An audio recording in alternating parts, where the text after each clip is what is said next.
Fleece साहिबा अपना bag भी दे दे, मैं ये भी ले जाती हूँ। बहुत शुक्रिया सबा, मैं खुद ले जाऊंगी अपने रूम में।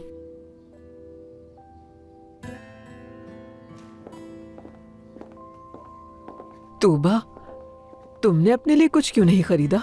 मुझे जरूरत नहीं थी दादी, और मैं इतना बाहर कहाँ जाती हूँ। कैसी बातें कर रही हो तुम ये?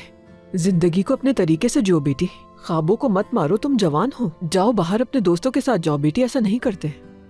दादी दिल नहीं करता मेरा बिल्कुल भी। बेटी, नसरीन से जितना दूर रहोगी उतना अच्छा है, इसीलिए कह रही हूँ घर से बाहर जाओ। तूबा जी। इधर आओ, इधर आओ, आ जाओ बेटी।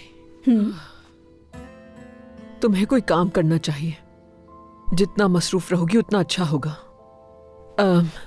मैं कोई अच्छी सी पोजीशन देखती हूँ कंपनी में।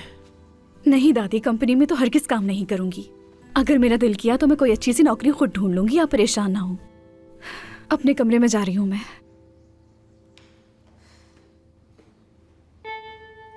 ओह खुदाया, पता नहीं इसका क्या बनेगा।